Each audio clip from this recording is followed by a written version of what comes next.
Welcome back. It's time for more The Golden Age of DC Comics, 365 days, where I am going to use this wonderful coffee table book that I've had for almost 2 decades that has surfed on every single one of my coffee tables in almost the past 20 years. I'm going to use this book for its intended purpose. We're going to read a page a day. We're going to talk about comic books every day for the rest of the year. So tune in tomorrow at 3 p.m. Eastern U.S. to find out what's going to happen when we turn the page. And I just want to say that this is a book that was released on Anchor Press in 2004. It's compilated and written, the blurb's written by Les Daniels, Chip Kidd, and Geoff Spear. And infotainment is meant to infotain and be fun. And there's no infringement of anyone's rights or lefts either. I'm very much in the middle. It's February 21st, and we have a late Golden Age selection here. Wow. This is from November of 1955. It's from Detective Comics, issue number 225, story by Jack Miller, art by Ruben Morera, and it's the titular character of Roy Raymond, TV detective. Yes, he does. That's Roy Raymond, TV. And we've got some presidents over here. Who's the guy in the beard? Is that supposed to be Grant? It looks like George Washington, Abraham Lincoln. Is that supposed to be Thomas Jefferson? Who's the other dude? Is that supposed to be, U.S. Grant? I'm not sure. Let's read this. It's the narrative caption in the title. In past eras, money has possessed the power to topple kingdoms, move mountains, and build cities. But it is possible for money to come alive and decide. But is it possible for money to come alive and decide who shall own it and who shall not? Of course not, you say.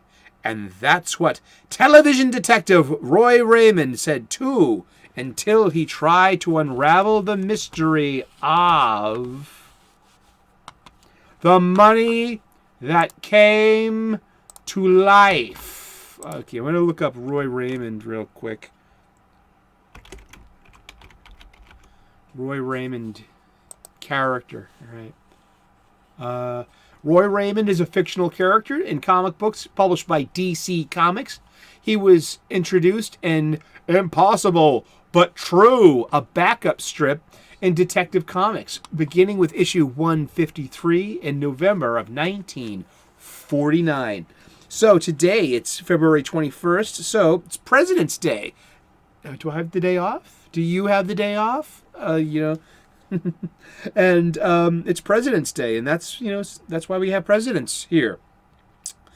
And Roy Raymond, TV Detective, was a series based on an improbable premise, a regularly scheduled reality program on which the host would infallibly solve actual crimes.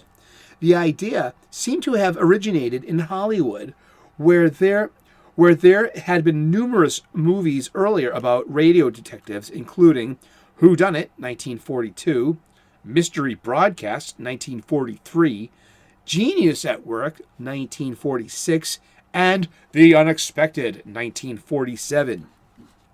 In this story, Raymond is hired by a man haunted by figures emerging from the cash he has obtained through a legal fraud. Ooh.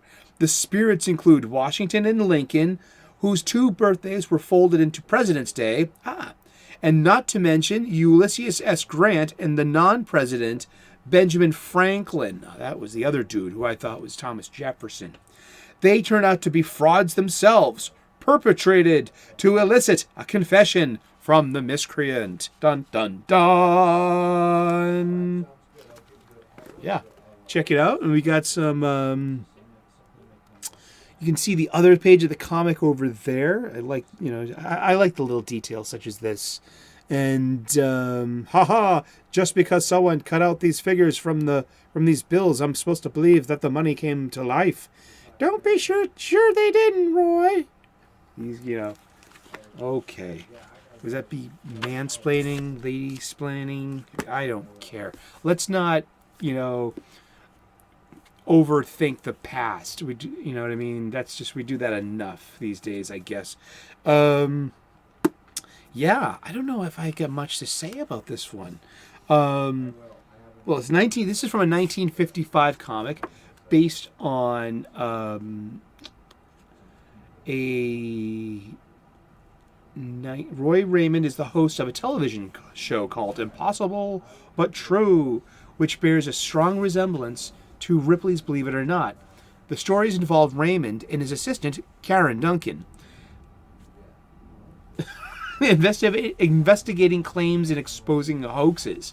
This does sound like the Nancy Drew Hardy Boys, later to be the Scooby-Doo gang angle. Yeah. And but it's supposed to be a reality show. It really calling the reality show like Mythbusters and Ghost Hunters and stuff like that. Investigating claims and exposing hoaxes, ensuring all the stories on the show are true. In the first adventure, Roy investigated a village in the Amazon jungle where it's rumored that travelers suddenly grow old. Maybe M. Night Shyamalan ripped this thing off too. I don't know. I don't watch his movies anymore. The strip was later retitled Roy Raymond TV Detective. Okay, that makes sense, because what changed between the Golden Age and the Silver Age of comics in 1955, 1956, in that transition, we had the Space Age, and we also the Space Race, the beginning of the Space Race, and television started to permeate American culture. It became affordable, it became welcomed in American homes, and it became a competitive medium to print publication. So, and then the atomic bomb in World War II. So by the time we get to the Silver Age, TVs are on the way to be replacing print publications, news strips, magazines, comic books. And we see that today in our internet culture and in tablets. And we can even draw on artist tablets as well. And kind of replacing paper, And so this has been, it's been President's Day, February 21st, with Roy Raymond, TV detective. Yes, and he had a Silver Age backup story when Aquaman took over Detective Comics. And he later resumed his television career at Metropolis's Galaxy Broadcasting, which was that was what was the evolution of the Daily Planet. The Daily Planet, becoming multimedia as we say today. But yeah, that's all I got for today. You know what? Like and subscribe. Give me a thumbs up if you like this kind of material. Give me a thumbs down if you didn't. I'm a big lad. I can handle it. I'd like to earn your subscription. We talk about comic books, and we're going to talk about comic books every day for the rest of the year. So tune in tomorrow at 3 p.m. Eastern U.S. and find out who we're talking about when we turn the page. And and I'm an ordained minister. I make spiritual content. I'm a professional chef. I share with you my cooking hacks so you can make nutritious, delicious, and beautiful food in your home for your loved ones. So please tune in, subscribe, and thank you so much for tuning in. I love comic books, and if you love comic books, you love hanging out and talking about comic books too. So make me part of your day, and we can talk comic books every day. Cheers.